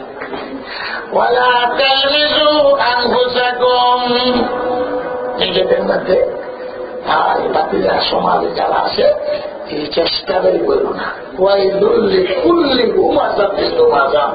যে আরেকজনের দুষ্টুটি তালাশ করে আরেকজনের বদনাম করে আরেকজনের কি বৎসে কায়েদ করে বেড়ায় আল্লাহ বলে বক্তার মানুষের অভ্যাস ছিল আল্লাহ রসুলের বিরুদ্ধে খালি বদনাম আর নবীরে কেমনে দোষী বানাইব এই চেষ্টা করবে এই জন্য সুরার বতের কালায় ওয়াইলুল্লি কুল্লি হুমাজা দিল্লু মাজা খবর আরেকজনকে দোষী বানিয়ে চেষ্টা করো না বরং তুমি করিল আমি দোষী খেবালা আরেকজনকে যদি এক আঙ্গুলে দেখাও চার আঙ্গুলে তোমার দেখায় যারা আল্লাহ বলি এরা আরেকজনকে দোষী মনে করে না নিজেকে সবচেয়ে বড় দোষী মনে করে আমার আল্লাহ ভাবি আর দোষী দুনিয়াতে কেউ সব জায়গায় তুই গালি করবে আমার দোষ আমরা কই আমার দোষ না হে দোষ ওয়ালা তালমিজু আনফুসাকুম ওয়ালা তানাবাজু বিল আলকাব লকব কেউ টাইটেল পড়ে গেছে একজনের টাইটেল এলো ল্যাংরা আর একজনের টাইটেল এলো হে খানা তো খানায় কয় ল্যাংরা রে ল্যাংরা কয় খানা রে এইসব চাইছে ওয়ালা তানাবাজু বিল আলকাব আছে না এই বাঙালি বাঙালি মনে লাগে বড় গালির থেকে বড় বাঙালি যখন আরেক দেশের মানুষের বাঙালি করে কয় বাঙালির অন্তরে গালি কষ্ট লাগে না লাগে না এই বাঙালি করতে করতে তো পাকিস্তানই পারবো এটা এখনো থাকে না বাঙালি বাঙালি মনে লাগে, আমরা তো বাঙালি ঠিক হয়ে আছে, কিন্তু খোঁজ গেলে কি তো বাঙালি এখন হ্যাঁ পাঞ্জাবি বেগের মধ্যে কি থাকে পাঞ্জাবি শুনে আমার আমরা পাঞ্জাবি হয়ে যাই। এই সময় শেরপুর খাওয়া ফেরি আছে, ফেরি ফেরি বুঝছে না, এই তো দেখে মানে পাঞ্জাবি পুলিশ মুক্তিযুদ্ধের সময় এমনি তো আমাকে ধরে লিখছে কালে তোর এটা বুঝতে পারে না, এটা বলে পাঞ্জাবি কিটা পারে কি পাঞ্জাবি মাইরা তুই না কি বেড়ে বলে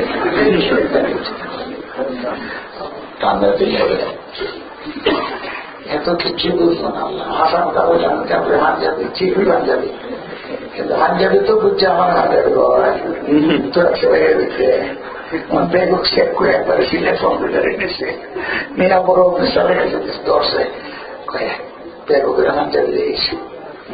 এটা তো বুঝে না পাঞ্জাবি, আমরা তো পাঞ্জাবি বুঝ আমারে এটাই আল্লাহ নিষেধ করছেন। একটা দৃষ্টান্ত দিলাম উপমা, তুমি তুমি আমার বাঙালি আমি তুমি তোমার পাঞ্জাবি লাভ নাই, এটা লোক এর ঘরে বহুত পার আছে।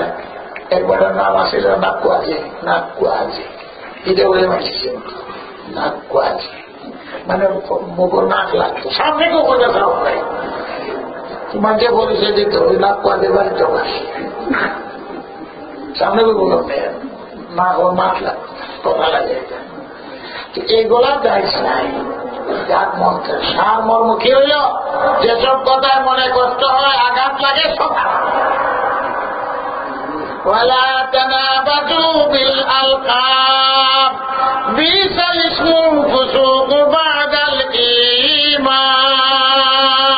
তোমরা ইমানদার, ইমান আনার পরে ইমানদারের মুখ থেকে এরকম আজে বাজে কথা যেগুলা সমাজের উল্টা, ইমানদারের নেচারের উল্টা, আরেকজনের মনে আঘাত থাকে, নারী হোক পুরুষ হোক, হারাম হারাম হারাম। আল্লাহ তাআলা টাইটেল দিচ্ছে এগুলা ফাসিকি মাত, ফাসিকি কথাবার্তা, এগুলো জগরের বিষা, এগুলার থেকে আমরা পয়সা দিতে হবে। কালকেও বলছি আমাদের সমাজ কেমনে সুন্দরভাবে চলে, এই সুন্দরভাবে চলার জন্য আল্লাহ তাআলা এই সব নির্দেশ দিয়েছে। সূরার মধ্যে বলছে না ইয়া আইয়ুহাল্লাযীনা আমানু ইজতানিবু কাসীরাম মিনাজ-যন। আবার আল্লাহ ইমানদারকে ডাকতেছেন, একজন আরেকজনের প্রতি বদগুমানি করবে না। বদগুমানি বুঝেন তো, খারাপ খারাপ। ইমানদার ইমানদারের প্রতি নেক ধারণা রাখতে হয়। আমার যদি বয়স বেশি হয়, আরে এই মুরব্বীর কথা আমাদের বলতে গেছে, এই মৌলানাতে আমি কিছুই জানি না, এই মৌলানাতে কোরআন জানে, কিতাব জানে, আমি একটা চোখে একটা দূর দেখতেছি, গুণের তো সীমা নাই। মানুষের কোনটা দেখো দূর দেখো না, এই যেটা বদগুমানি করো, বদগুমানিও হারাম, তোমার নিজের আমল নষ্ট করে। আল্লাহ বলে তুমি একজন ইমানদার সময় খারাপ ধারণা করছো, প্রকৃত পক্ষে দেখো তোমার ধারণা আল্লাহ নিষেধ। আমাদের অভ্যাস আসেনি বদগুমান, এক মুসল্লি আরেক মুসল্লার প্রতি, স্বামী তার বেগমের প্রতি, বেগম তার স্বামীর প্রতি, মুক্তদিগার ইমামের প্রতি, ইমাম সব মুক্তদির প্রতি বদগুমানি। ওই হেতু মুক্তদিও ইমাম তোমার তুই একটা দেখছস, তুই তো বুঝস না যে ইমাম সব কত নকল করে, কোথায় এই মাসে কত মশলা জানে, আমি তো বাবা কিছুই জানি না, জাহেল, এইটা বুঝে না। এরপর বলা না আল্লাহ ইমাম সাহেবের বিরুদ্ধে বদগুমানি, ইমামও গেলে তেরা জানা চায়, তো আমার দাওয়াত দেয় না,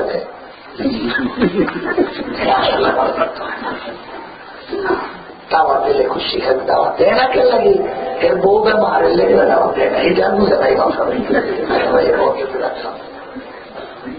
নমাজ হয় না কে লেগে বুঝে, আমার দিকে নমাজ পড়ে না। হযরত আলী 6 মাস পর্যন্ত মসজিদে নববীতে যাইতে পারেন নাই, নমাজ পড়েন নাই, ঘরে নমাজ পড়ছেন।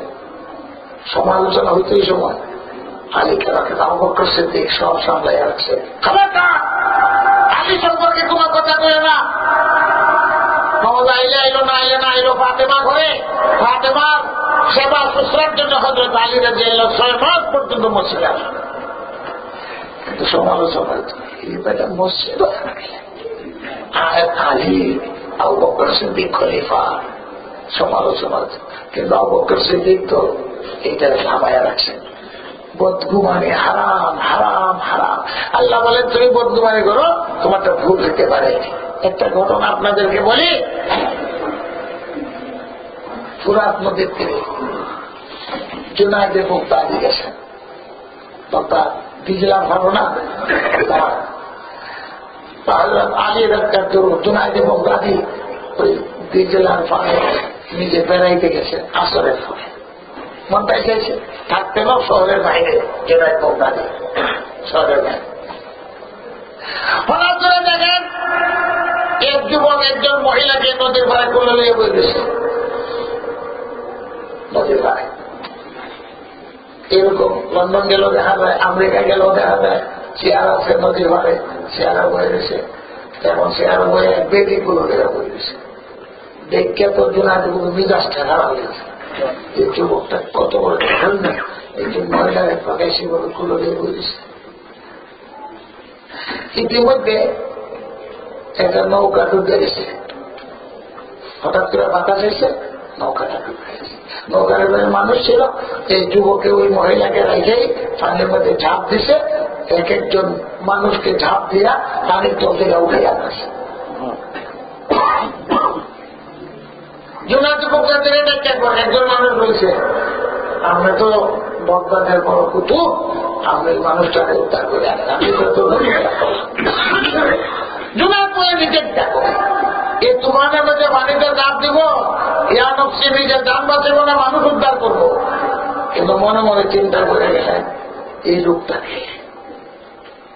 দেখলাম একটা মহিলা কুলো লইয়া বই দিছে নদীর পাড়ে, আর এখন নদীর নিচে ঝাঁপ দিয়ে পানির থেকে মানুষ উঠাইতেছে, আর আমার করে আমিও একজন উঠাইতাম নিয়ে হয়েছি। আমার তো সাহস নেই, কিন্তু এত উঠাইল নেই। তো প্রশ্ন করেন এই মহিলাকে, ছেলেকে, উনি আমার আম্মা বান, আমার মা নদীর বাতাস খাইতে করিয়া তো কুলো লইয়া পুরা কুলো হয়ে গেছে। মারে কুলো লিয়ে আনলে যাই জীবনে না যাই যেত না, মারে কুলে লিয়া পেশাব পাখানা করানো যেত না, মারে কান্দলিয়া কুলো লিয়া তো করা যেত না। ওইখানে নদী ভাড়া দাঁড়ায় কানো দর্শন ঝুলাইতে বক্তাতে, আর আকাশের দিকে তাকাইয়া বলেন আল্লাহ মহা অপরাধ করছে, আমার তুমি মাফ করো। আর আজকে ওয়াদা করতেছি আর কাহারও কোটি কোনোদের বদগুমানি করবো না।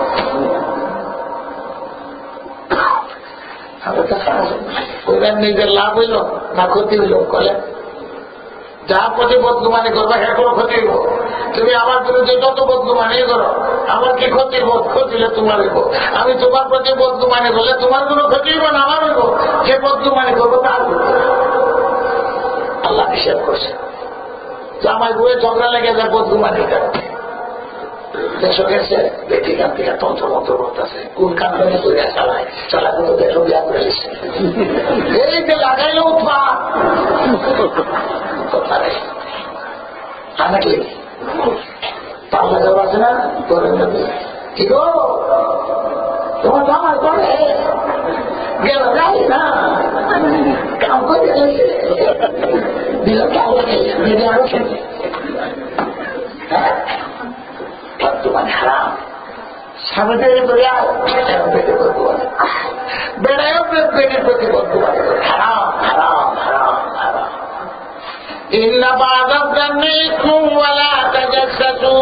আল্লাহ তাআলা বলে মানুষের দুষ্টরে তালাক করে পিছু পিছিয়ে ঘুরাই।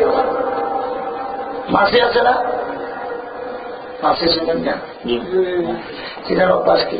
ওনার মাসের দুর্গন্ধ খারাপের নিয়ে সে থাকলে ওই কাছে মাসি যাই একদিনের দিন পারে মাসি। আরেক মাসি আছে মৌমাছি, সে মানুষের ক্ষতি করে না, মৌ আহরণ করে মানুষকে দান করে। আরেকটা আছে পচা মাসি, দুর্গন্ধ তারা থাকতে পারে না। মানুষ এইরকম আছে ওই দুর্গন্ধ পচা মাছের খাচ্ছিল, এটা যে আনালে দুর্গন্ধ এখানে করে করে পচা মাছের খাচ্ছিল। পচা মাছের দেয় না, মৌমাছির গায়ে মৌ আহরণ করো। আর মানুষকে বিতরণ করো। আর পচা মাছ এটা হলে আমের বসা, কাঠলের বসা, কোথাও শরীর পচা গেল। তো মানুষের মধ্যে মাছের স্বভাবের আছে, আর মানুষের মধ্যে মৌমাছির স্বভাবের আছে।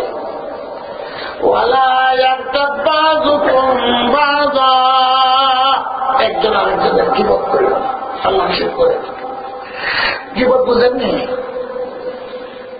সামনাসামনি না, পিছনে পিছনে বদনাম করে। এটার নাম কিটা? হাসা কথা বুঝতেছে। আল্লাহ রাসূল বলেন হাসা কথার নাম হইতো গীবত, যদি মিশা কো এটার নাম হইল অপবাদ। অপবাদ অপবাদ অপবাদ হারাম, আর পিছনে পিছনে সেটা এক করা এটা হারাম। গীবত হচ্ছে আমার সামনে করবা, ইমাম সাহেব তো নামাজ হয় না, এটা বাইরে দেয়, সামনে না করবে। ইমামের নামাজের দূর বাজারে গেলে কি নামাই করবো? ইমাম সাহেবের সামনে বসে দেবো, ইমাম সাহেব আমাদের তো নামাজ দিচ্ছে না, কেন সামনে কয় ফিসে লেখলে আমি বলি। একজন যদি সংশোধন করতে হয় তো ফিসের বাজারও করলেই না, সামনাসামনি সামনাসামনি। এটার নাম হইল ইসলাম। এখন ইসলাম করলে বেকার হয়, বেকার হইলেও সামনাসামনি কয়ে থাকবে। ওই জন্য আপনার উদ্যোগ হয়েছে না, সামনে করে না, বাজারে করে কিটা নামাজ পড়ে যায় ইমাম সাহেব। ইমাম সাহেব তো উজুই হয় না, উজু হয় না বলে নামাজ বসছিল, সামনাসামনি তুই কয়ে দিলে না যে উজুর উজু হয়েছে না। এটার নাম হল ইসলাম, সংশোধন করে দেওয়া। আল্লাহ তাআলা হুকুম দিচ্ছেন এক মুমিন আরেক মুমিনকে সংশোধন করে দিবে। সংশোধন করতে গেলে বেদার হোক, বেদার তুমি বুঝো না, বেদার জড়িয়ে লাগে দোষী। আর পিছনে পিছনে তুমি যে কইছো এটা তোমার লাগে হারাম, মরা বাইয়ের গুস্ত খাওয়া যেরকম আল্লাহ তাআলা বলেন আরেকজনের পিছনে পিছনে শিকায়ত করা এরকম হারাম। হারাম কোরআনের কথা। আল্লাহ তাআলা বলেন তওবা করো। তওবা করার যেভাবে নিয়ম এইভাবে তওবা করো। কি নিয়ম? যার গীবত করছো তার কাছে মাফ চাও। ভাই লাভ করছি জানতাম না, গীবত আসার জন্য যাচ্ছি না, ঘৃণার চেয়ে ওরা জঘন্য কিছু কিছু আরেকজনের বদনাম করা তোমার তো মানে আল্লাহ কাছে মাফ করে। আল্লাহকে মাফ যার গীবত করছে হে যদি মাফ করে দেবা, সকলে মিললে মাফ করলে কোনো কাম পেছো না। যার প্রতি বদগুমানি করছো তার আগে হাত ধরে রাখো, ভাই আমি তো বুঝছি না তোমার প্রতি খারাপ ধারণা করছি, আল্লাহ রাস্তা মাফ করে দাও। ولا يغتب بعضكم بعضا أيحب أحدكم أن يأكل لحم أخيه ميتا فكرهتموه واتقوا الله إن الله تواب رحيم।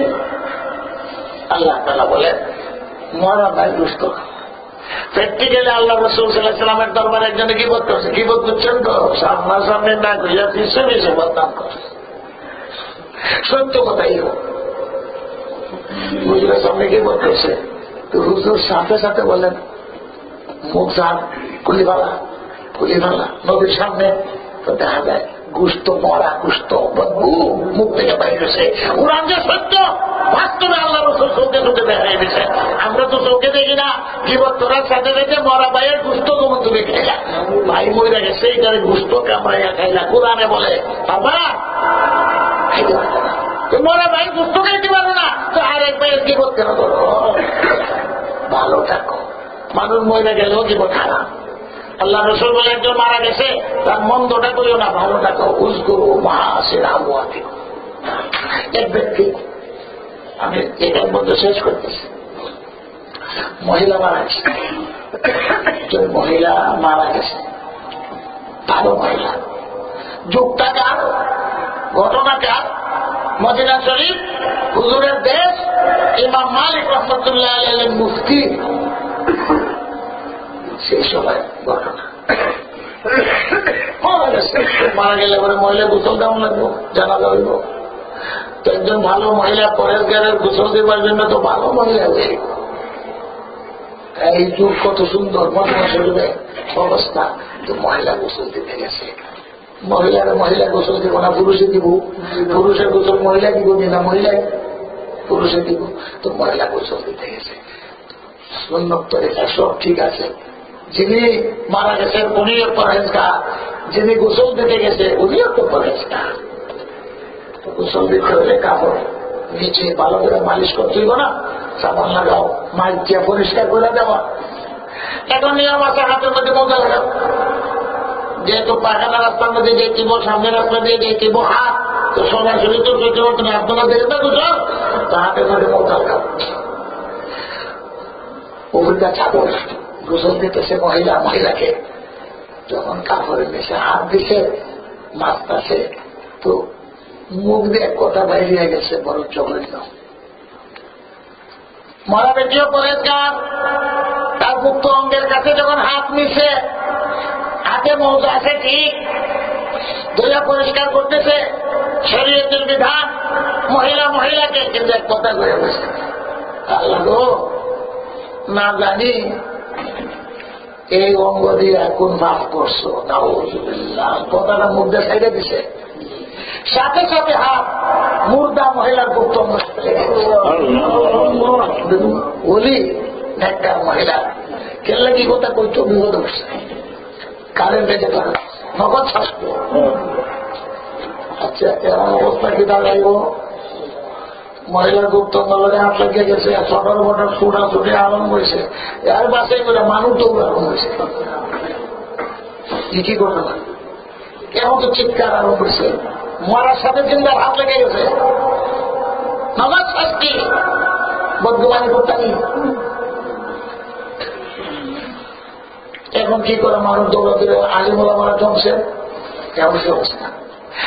কিছু মৌলের কথা হাত কেটে বলে, জিন্দার হাত কেটে বলে, মোটা তখন নর্মাল কথা, জিন্দার হাত কেটে বলে। আরেক দলে দেখি সহজমন করে কারণ মৌলবীর মুসলিম তো একটা লাভ সব সময় থাকবো, কেউ রাগে ভয়ে এইটার মতো বলবো, কেউ হাত কেটে বলে, কেউ কাম নেই। 3 নম্বর মৌলবী বেদের গুপ্ত অঙ্গ দেখতে গেল, মুর্দারটাকে চিন্তা পাচ্ছি 3 মত হয়ে গেছে। এখন পয়সা কেনা দিব, বড় মৌলানা এলেন ইমাম মালিক রহমতুল্লাহ, শব্দ হয়ে গেছে ইমাম মালিক সাহেবের কাছে, বিপদ। কি বিপদ বলে, এরকম মুর্দার মহিলাকে গোসল দেবার জন্য মহিলা গেছিল, তার হাত তোলা গেছে মুর্দা মহিলার গুপ্ত অঙ্গ। তখন কোনটা হাত কেটে দেবো না গুপ্ত অঙ্গ কাটবো নাকি চিন্তা হবে তখন করবো, 3 মত। তারপর ইমাম মালিক রহমতুল্লাহ এর নাম হইল ফকি, এর নাম হইল মুফতি, এর নাম হইল মুজতাহিদ, আল্লাহ দিল ঠাইলে দিচ্ছে ইমাম মালিক সাহেব। ইমাম মালিক সাহেব বলেন কিছুই লাগতো না,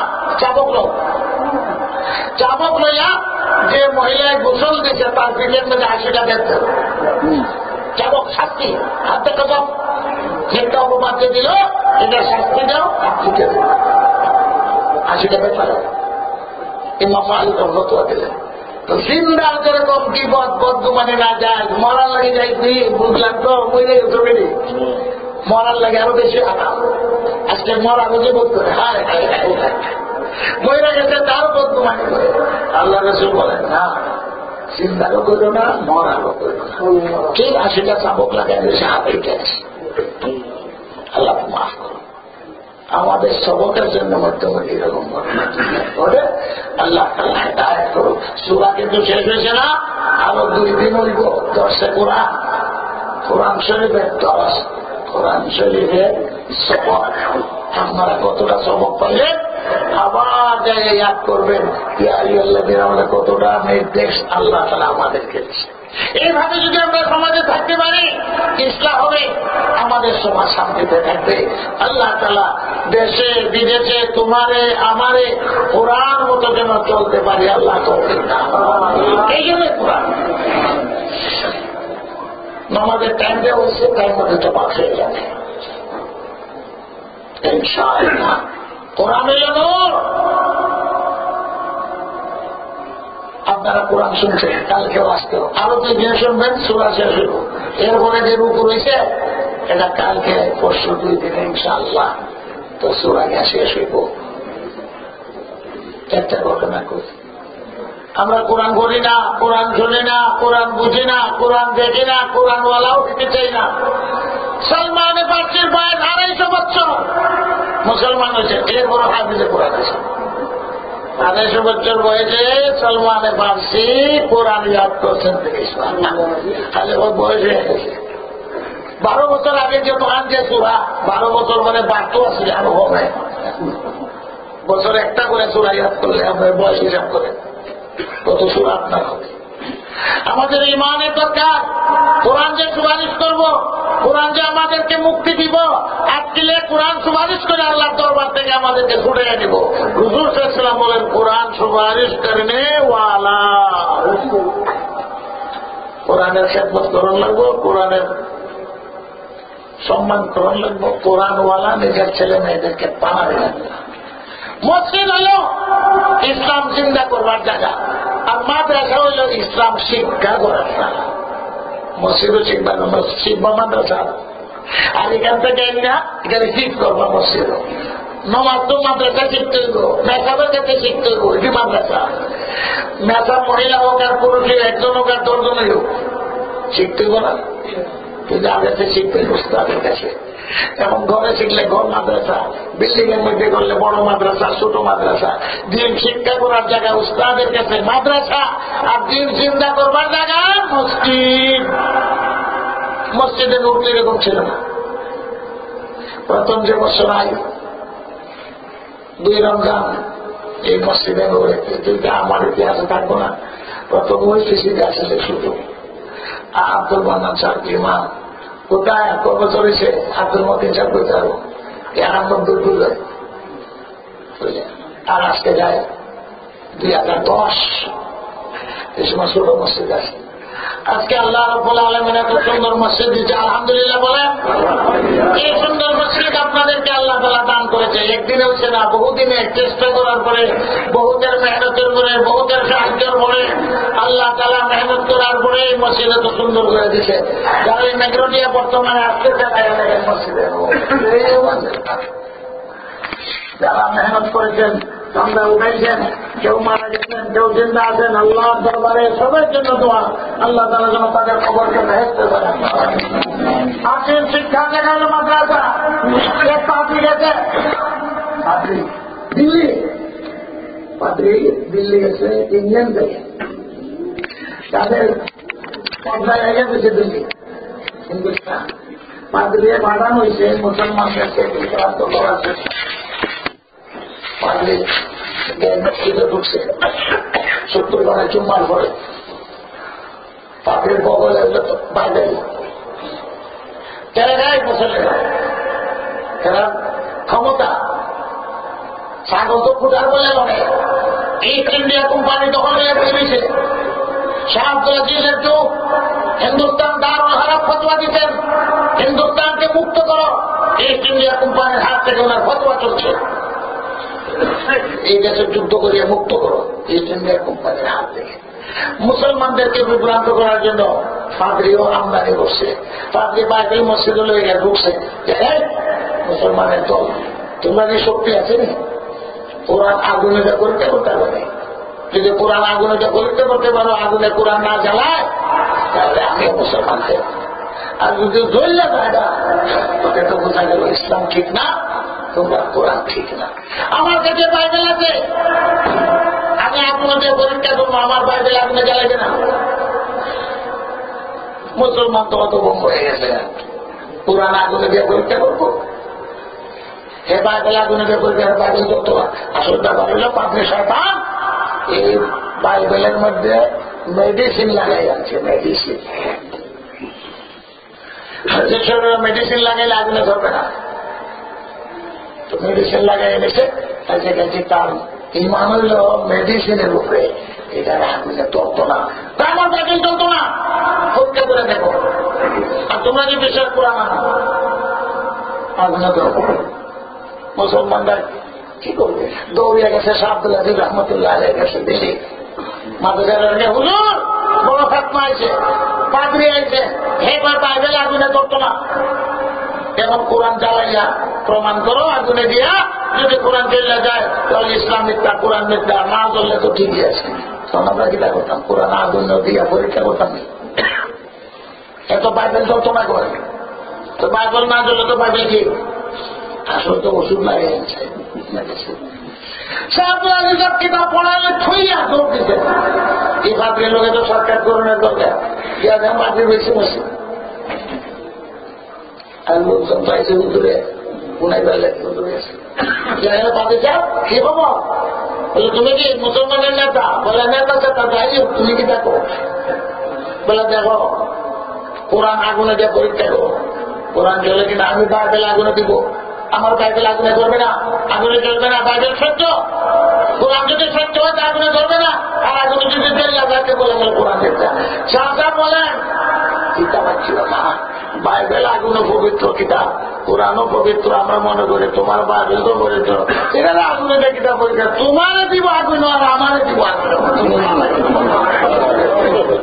দিবে দাও দেখি ইমানদার এইরকম ইমানদার হওয়া উচিত ওনার ইমান আছে আরে জাহান্নামের আগুনে হাফিজকে চলতে পারে না দুনিয়ার আগুনে চলে যদি দুনিয়ার আগুনে চলে আখেরাতের আগুন থেকে তো দুনিয়ার আগুন 70 ভাগের 1 ভাগ ঈদের যদি খাতির করে না দুর্গের আগুনে খাতির করবে সাহাবদের ইমান যে আমি যদি সত্যিকারের হাফিজ হই তাহলে জাহান্নামের আগুনে আমার চলতে পারতো না আর জাহান্নামের আগুনে যদি চলতে পারে না তো দুনিয়ার আগুনে কেমনে চলবো এরকম বহুত দৃষ্টান্ত আছে আপনাদের এখানে ওয়াজ করে গেছে ফিলিস্তিনের বেড়া হাসন